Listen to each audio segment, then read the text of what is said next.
Again to Real Estate Insights with Mel and D. I'm Melissa, and I'm here with our special guest, Tracie Robards with the Insurance Man and Company. And she's here to answer a couple questions about homeowners insurance for us. And as always, feel free to comment below. If you have any questions, you can always call us at 941-366-5026. And are you ready, Tracie? Sure. Okay, here we go. All right, so question number one, what is homeowners insurance and why should I purchase it? Homeowners insurance is basically, it's not a warranty, but it is insurance for your property or your contents of your home. Typically, if you have a mortgage, they're going to require that you purchase homeowners insurance because that's insuring something that you're having a loan on. Mm-hmm. And then if you don't have a loan, it's an option. But if a hurricane comes or destroys the home, or if you have a fire and it burns to the ground, there goes your investment. Mm-hmm. So it's an important thing to protect your investment. Yes. Yes. Okay, so number two, what types of homeowners insurance policies are there?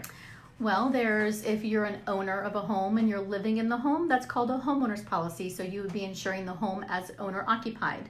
There's also what's called a dwelling fire, or affectionately known a landlord policy, which is you as the owner of the home are buying insurance for having a tenant in the home, and you're only going to be insuring the home and then possibly appliances in the home if the tenant has their own contents, or if you're supplying it furnished, you're going to insure that. Or if you're a tenant, then you want to insure your contents if you're renting a home or an apartment. Mm-hmm. Okay, so number three, what does a typical homeowner's insurance policy cover? Well, like I mentioned before, kind of tapped on. Yes. Fire, if you have a fire in the home, whether it's just fire damage or burn to the ground, your homeowner's policy is going to cover that.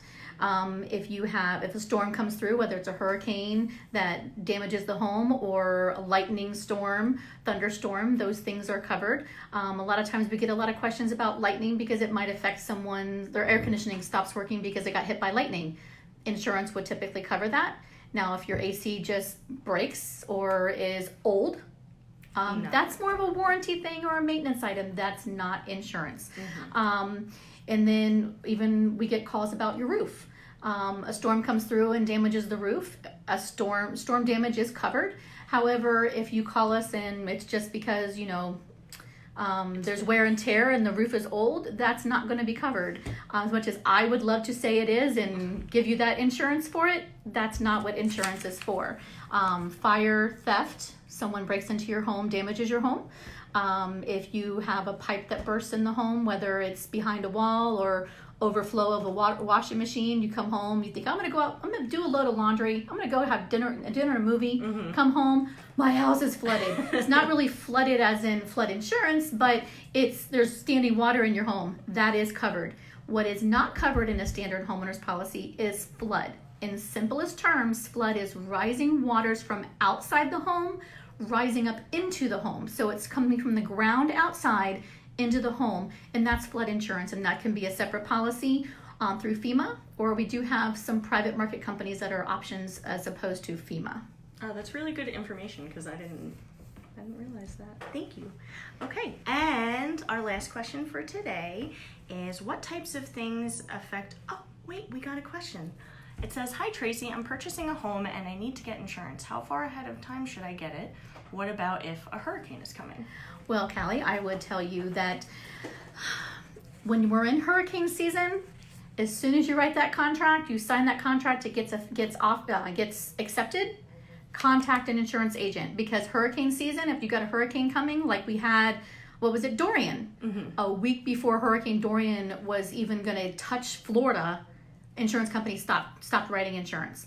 Now, reason I say that is, let's say you're a week out from your closing. That's when your mortgage company, typically a week or two before your closing, they want you to send insurance proof to them for the mortgage, because they have behind the scenes things that they have to do for their numbers. So they're going to want that a week or two before. So if you've got a hurricane coming and the insurance companies close, insurance companies can't write that insurance for you, and it may delay your closing. But if we're not in hurricane season, typically I would say the sooner the better. Sometimes depending on the age of the home, you may need inspections, so you need time for that. Your lender is going to want insurance usually 1 to 2 weeks before closing. So hope that answers your question. I thought that was very, very informative. Okay. Thank you. All right, so last question. What types of things affect the rate of homeowners insurance policy? There are several things that affect the rate. Age of home. Believe it or not, when you have a brand new home, the insurance companies will actually give you a discount because it's a brand new home and the age of the home. As the home becomes a year older, 2 years older, those things start to drop off and that credit comes off. Ultimately, they're going to then start charging you for being an older home. So kind of like with auto insurance, the younger you are, the older you are, they charge you more. Now, location of home. Depending on where your home is located, either if it's a coastal community, if you're right on the water, if you're on a barrier island, that's going to affect your rate. Some companies won't write you, so it may limit the companies that write you, but then also they're going to charge you more of a coastal rate as opposed to an inland rate. The age of your roof. If it's a shingle roof, there's different age limits that insurance companies will take a roof up to. Some companies cut off at 15, some 18, and most companies cut off at 20 years for a shingle roof. So if it's a newer roof, there's certain inspections that you can get a decent credit on your insurance for having a newer roof. The shape of your roof, if something's shaped similar to like a pyramid on the top, it's called a hip roof, you get a credit for that. Sometimes it could be a couple hundred, sometimes it could be almost 1,000, depending on how much your premium is to start with.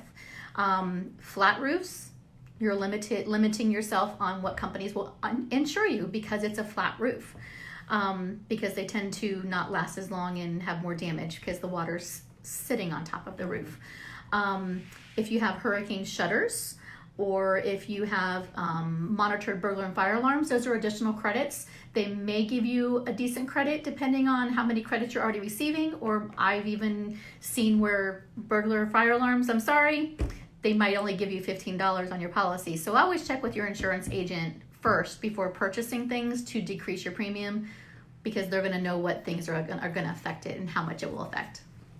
Awesome. You were very informative today, Tracie. I'm glad I could help. Thank you so much for being here, and thank you guys for watching. As always, we're here on Wednesdays. Catch us next week for a new topic, and you can always give us a call at any time at 941-360-5026. It's 366-5026. I'm just throwing zeros wherever I want. Okay, that's it for today. Thank you. Bye.